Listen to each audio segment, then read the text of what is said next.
Hey guys, I'm Luke, and I am passionate about helping people read their Bibles better so that they can understand them more clearly. In addition to the mistakes Bible readers need to learn to avoid, which we looked at in the last video, there are a number of obstacles that actually keep us from understanding the Bible. These obstacles exist for all readers today, and unless we learn to overcome them, we'll never be able to read the Bible confidently or interpret it accurately. The first obstacle is time. As of recording, nearly 2,000 years has passed since the writing of the last book of the New Testament, with the Old Testament being hundreds of years older still. Put differently, the Bible is an ancient book that is thousands of years old. That's a significant obstacle to overcome because so much has changed in the world between when the Bible was written and when we are reading it today. Just think, 5 years ago, we didn't have AI. 50 years ago, we didn't have an internet or smartphones. 150 years ago, we couldn't take flights. The world of the Bible and the world of today are drastically different worlds. Obstacle 2, geography. Most Christians today find themselves living in an entirely different part of the world from where the Bible and the events of the Bible happened. The people of the Bible lived in what we today know as the Middle East, Northern Africa, and the Mediterranean regions of the world. And the reason this is important is that the biblical writers assumed the audience knew the geography, the names, the locations, the topography. For example, the original audience would understand why everyone goes up to Jerusalem, or just what an effort it was for Mary to go from Nazareth to Bethlehem while pregnant. Biblical geography is insider knowledge that we don't have, so it's another obstacle to overcome. Third obstacle is language. As a result of living in a different time and in a different part of the world, the languages found in the Bible are different from the languages used by the majority of the world today.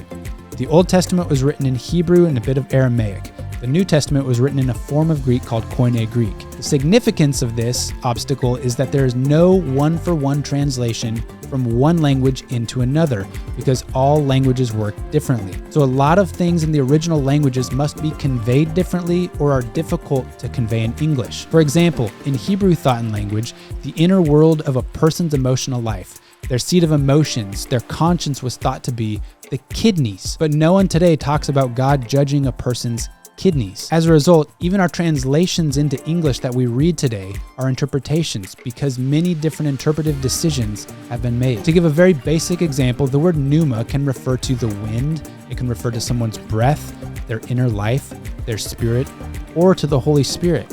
And only context and interpretive decisions can indicate which is the most likely. So language is another obstacle we face. The fourth and perhaps most significant obstacle is culture. The biblical storyline is so expansive that in addition to Israel, readers of the Bible come across peoples as diverse as the Egyptians, the Canaanites, the Philistines, Edomites, the Assyrians, the Babylonians, the Persians, the Greeks, the Romans, and more, each with their own daily customs, their eating habits, their clothing, their own set of gods, religious beliefs and practices, their own politics, their own economies. And because the writers of the Bible were writing to readers of the Bible in that same time, they assumed an understanding of just about all of these things. For example, readers of Jonah would have no issue understanding why he absolutely did not want to go to the Assyrians, or why it was a very big deal that Jesus healed someone on the Sabbath. By and large, the New Testament writers assume an understanding of the Old Testament story.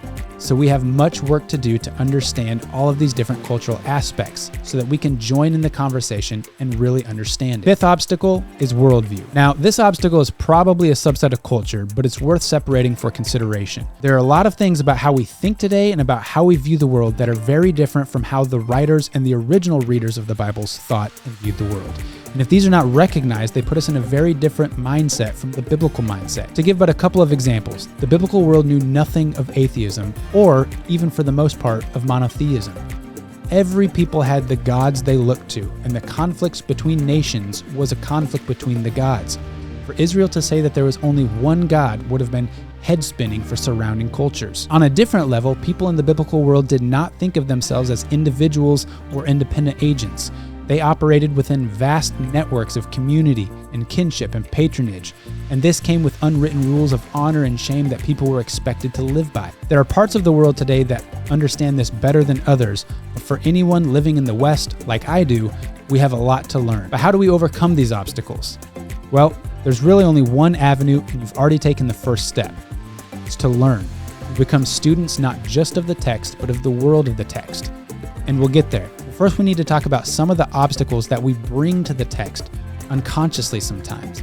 So join me in this video right here to explore some of the baggage that we as interpreters carry with us everywhere we go. I'll see you in there.